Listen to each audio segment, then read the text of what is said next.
शिवाय दोस्तों, कैसे हैं आप सब।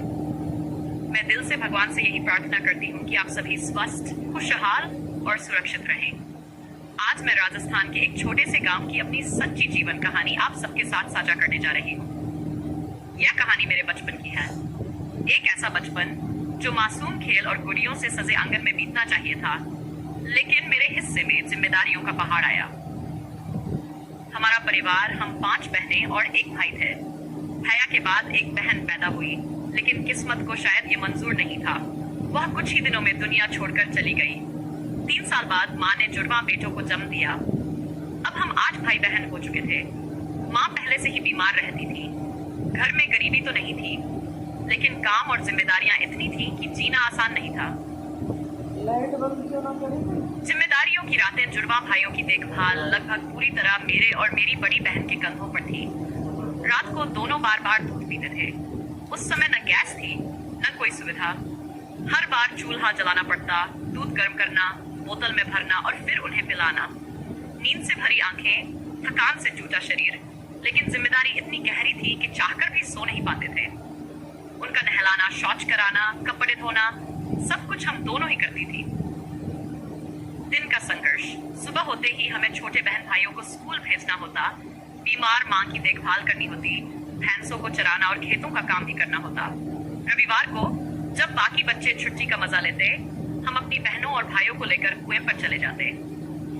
वही नहलाना, कपड़े धोना, भैंस को पानी पिलाना, पूरा दिन ऐसे ही बीत जाता। गांव के दोनों बहनें तो इस घर के बेटे हैं, लेकिन सच तो यह था कि घर में कोई हमारी मेहनत की कद्र नहीं करता। लड़कियों की सजा, घर के लोग कहते, लड़की पराया धन है, अगले घर चली जाएगी, जितना काम करा लो उतना ही कम है। लड़कियां तो सिर्फ सेवा करने के लिए पैदा होती हैं। ये बातें दिल को बहुत चोट पहुंचाती थी। कभी कभी मन इतना उदास हो जाता कि लगता अब और नहीं सहा जाता। एक दिन मैं कुएं से पानी निकाल रही थी। उस दिन मेरा मन बहुत टूटा हुआ था। मैंने सोचा काश मैं इसी कुएं में कूदकर सब खत्म कर दूं। लोग समझेंगे कि मैं गलती से गिर गई। किसी को पता भी नहीं चलेगा कि मैंने आत्महत्या की है। लेकिन तभी मेरे छोटे भाई बहनों का चेहरा सामने आया। बीमार माँ की मजबूरी याद आई और मैंने खुद से कहा, नहीं, मुझे जीना है, चाहे कितनी भी मुश्किल क्यों न हो। जीवन की कसक करीबी नहीं थी, लेकिन हमें अच्छे कपड़े तक नहीं दिए जाते थे। न नहाने का समय मिलता था, न खाने का। प्यार, सम्मान और अपनापन तो जैसे हमारी किस्मत में लिखा ही नहीं था। मैं अक्सर सोचती थी, क्या सिर्फ लड़की होने की इतनी बड़ी सजा मिलती है? क्या सच में लड़की होना श्राप है?